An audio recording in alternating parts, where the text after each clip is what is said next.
नमस्कार दोस्तों, मैं हूं हर्षपति उत्तराखंडी और आप देख रहे हैं सर्वदर्शन समाचार। बुराड़ी के इंद्रप्रस्थ कॉलोनी में जेडीयू के प्रत्याशी शैलेंद्र कुमार जी ने आज एक प्रेस कॉन्फ्रेंस रखी। अभी हाल में अरविंद केजरीवाल जी के जो वक्तव्य जिसमें उन्होंने पूर्वांचली समाज के बारे में कहा था, उसी पर आधारित था, जिसमें शैलेंद्र कुमार जी काफ़ी रोष में दिखे और उन्होंने अपनी प्रतिक्रिया दी।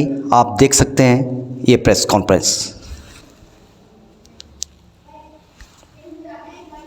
वो उत्तराखंड के लोगों ने दिया, लेकिन ऐसी बात बोलने से पहले उनको शर्म आनी चाहिए कि जिनकी खुद के सरकार के 15 विधायक जेल में रहे, 8 मंत्री जेल में रहे, 1 सांसद जेल में रहे, मुख्यमंत्री जेल में रहे, उप मुख्यमंत्री जेल में रहे। इसके बाद भी इस फर्जीवाल को शर्म नाम की कोई चीज नहीं है, जिसने झाड़ू से दारू तक दिल्ली को पहुंचा दिया। झाड़ू लेकर आया और दारू तक ले गया, और पाठशाला का बहाना बनाकर आया था दिल्ली में कि मैं पाठशाला खोलूंगा पूरे दिल्ली में। पाठशाला से मधुशाला बनाकर छोड़ दिया, पूरे दिल्ली को मधुशाला में बदल दिया। इसको नैतिक अधिकार कहां है पूर्वांचलियों पर कुछ कहने का, जिस पूर्वांचली के इतने लोग इनको वोट दिए। नीतीश कुमार को पैर पकड़कर इन्होंने समर्थन मांगा था और प्रारंभ में इनको समर्थन दिया गया था, और पूर्वांचलियों के समर्थन से, उत्तराखंड के लोगों के समर्थन से इन्होंने सरकार बनाया, और आज ऐसी अभद्र टिप्पणियां करते हैं। शर्म आनी चाहिए। आज के दिन में उत्तराखंड के एक भी प्रत्याशी इन्होंने नहीं बनाया है, जबकि उत्तराखंड का दिल्ली में इतनी आबादी है।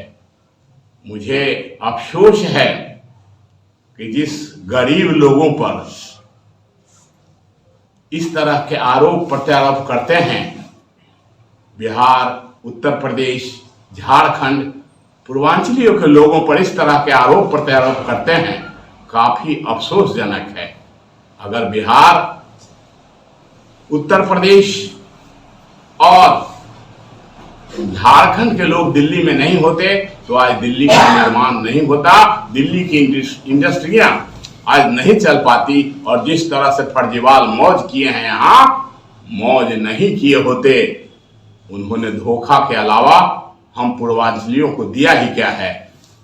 बार बार अपमानित बहुत हो गया, अब नहीं सहेंगे उनका अपमान। बार बार अपमानित करते हैं। उदाहरण के लिए मैं बता दूं, कुछ दिन पूर्व इन्होंने कहा था कि पूर्वांचल के लोग 500 रुपए के टिकट लेकर के आते हैं और लाखों का इलाज करा कर चले जाते हैं। अरे बेशर्म, ये तो बता कि ये सारे चिकित्सालय, औषधालय या अस्पताल तुम्हारे पिताजी का है क्या?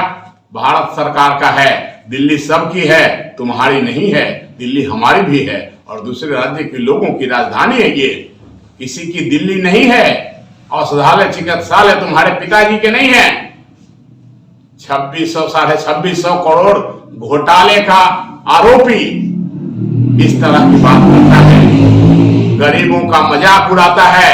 आपको याद होगा कि जिस समय कोरोना काल आया था, जब पूरे देश में त्राहिमाम था, पूरे देश में त्राहिमाम था, हर तरफ लोग तड़प रहे थे, उस समय इसने क्या किया?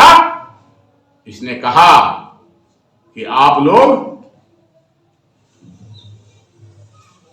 अमुक स्टेशन पर चलें, वहां से सभी लोगों को बिहार, उत्तर प्रदेश, झारखंड जाने की बस उपलब्ध है।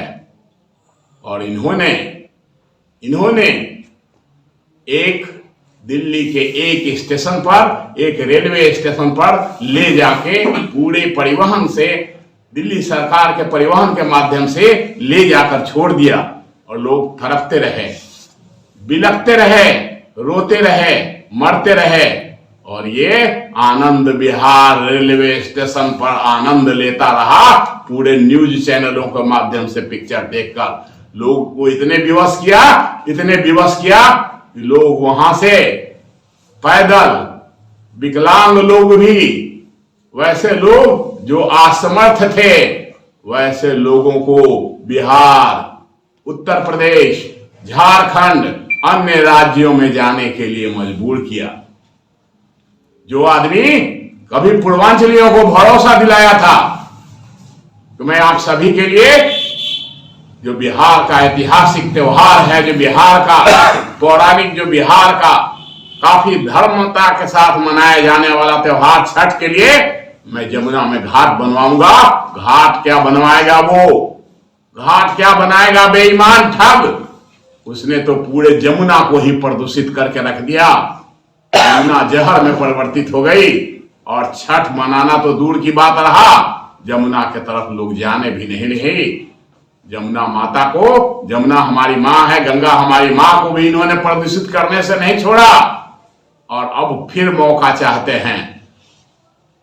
शर्म आनी चाहिए इस व्यक्ति को जिसने महिला सशक्तिकरण के नाम पर आधी आबादी को, इन्होंने कहा कि मैं पूरे दिल्ली में महिला सशक्तिकरण लागू करूंगा और आधी आबादी से, हमारी बहनों से, हमारी माताओं से, दिल्ली की आधी आबादी से जबरदस्त मतदान करवाया।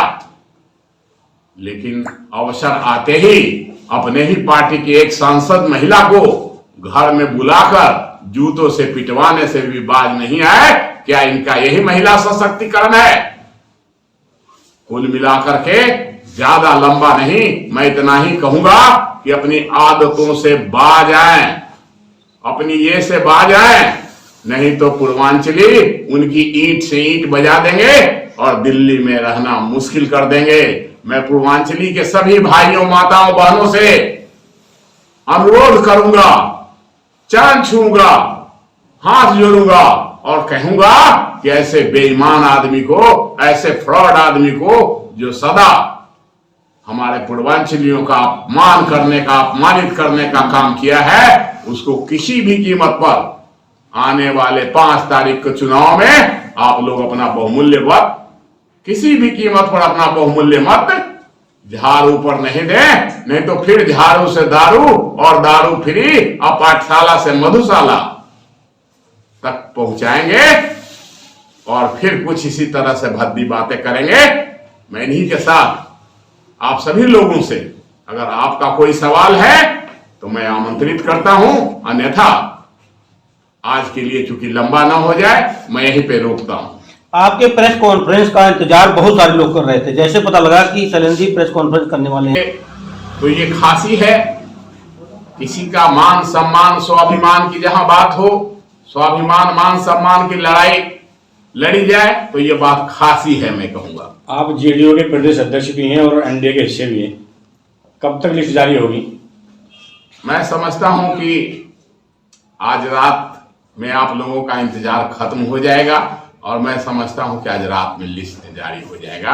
वैसे हमारे वरिष्ठ पदाधिकारीगण इस पर गंभीरता से विचार कर रहे हैं। मैं समझता हूं कि आज रात्रि में घोषणा हो जाएगी। बुराड़ी की गलियों में अवैध शराब केंद्र सरकार के अधीन जरूर है, लेकिन माननीय महोदय उत्पाद विभाग, एक्साइज विभाग हमारे अधीनस्थ नहीं आता है। अगर उस पर कोई कार्रवाई करनी हो तो एक्साइज डिपार्टमेंट ही करेगी, पुलिस डायरेक्ट इंटरफेयर नहीं कर सकती। एक्साइज के लिए पूरा एक्साइज कमिश्नर से लेकर के सभी लोग यहाँ रहते हैं। ये काम राज्य सरकार का है, केंद्र सरकार के अधीनस्थ बिल्कुल ही नहीं आता। सर आम आदमी पार्टी ये कह रही है कि ये तो भाजपा और जेडीयू वाले, इसीलिए तो फर्जी वोटर कह रहे हैं, भाई हैं। तभी तो आनंद विहार आप लोगों ने देखा था, बस अड्डे पर ले जाकर लाखों की संख्या में छोड़ दिए अपने ट्रांसपोर्ट से। बिहार इनके भाई हैं, तभी तो इन्होंने कहा था ना कि 500 रुपए के टिकट लेके आते हैं, लाखों का इलाज करके चले जाते हैं। इनके भाई हैं, इसीलिए इस तरह से अपमानित करते हैं। ये भाई को ही ऐसे व्यवहार किए जाते हैं ना। केजरीवाल सरकार ने लगभग 1000 छठ घाट बनाए और आप कह रहे हैं कि छठ का अपमान हो रहा है बुराड़ी दिल्ली में। केजरीवाल सरकार ने घाट बनाने के लिए, घाट के माध्यम से जिस तरह से 2600 करोड़ का घोटाला करके जेल गए, पाठशाला से मधुशाला बनाया पूरे दिल्ली को। उसी लिए वो करप्शन का एक माध्यम है, उसके माध्यम से जहां सही तरीके से पूजा होनी चाहिए थी वो ना होकर के हमारा दायरा सिमट गया और हम पूजा अपनी पूजा जो है दायरे तक ही सिमट गए। कांग्रेस जो है कह रही कि अगर हम सत्ता में आते हैं तो जैसे महाकुंभ हो रहा है वैसे दिल्ली में महाछठ किए थे। जब हम लोगों को देख रहे हैं तो केजरीवाल जी भी देंगे, सभी लोगों को मंदिरों में भी देंगे, गुरुद्वारा में भी पैसा देंगे। कल तक मुसलमानों को दे रहे थे, मुल्लाओं को दे रहे थे, तब इनको याद नहीं आई थी। अब जब चुनाव का समय आया, चुनाव सर पे आया है, वोट लेना है, तो इनको भी ये कर रहे हैं। कल तक वही केजरीवाल कहते थे कि क्या तुम अपने बच्चों को पंडित बनाओगे, पुजारी बनाओगे कि शिक्षित बनाओगे?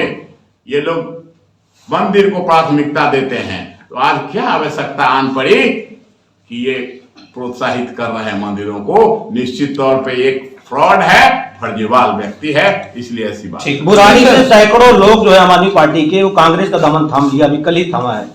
वैकेंसी नहीं है, एकदम भरा पड़ा है, हमारी पार्टी भरा पूरा परिवार है, किसी की आवश्यकता नहीं। ये जरूरत कांग्रेस की है, इसलिए वो खत्म हो चुकी है, इसलिए वो अपने शैलेंद्र जी, सभी राजनीतिक दल मतदाताओं को लुभाने के लिए नई रेवड़ियां बांट रहे हैं, क्या कहेंगे? रेवड़िया कहां से बांटेंगे? पैसे नहीं है, खजाना में पैसा कहां है? आप महिलाओं के लिए जितना ही घोषणा किए हैं वो टोटल बजट का 80% है दिल्ली का, तो बाकी और यहाँ के संसाधन जो है वेतन देने के लिए इनके पास पैसा नहीं है। महिलाओं को रेवड़िया कहां से देंगे? ये तो एक धोखा है। इसके पहले पंजाब में भी इन्होंने बांटी थी रेवड़िया। पंजाब की महिलाओं को 1000 रुपया मिला आज तक नहीं मिला। वहां की महिलाएं आके इनके घर पर धरना प्रदर्शन अभी भी कर रही है, छाती पीट रही है, चित्कार मार के रो रही है, लेकिन इन्होंने नहीं दिया। तो दिल्ली वालों को क्या दे लेंगे? ये तो एक धोखा है। ठीक है, थैंक यू।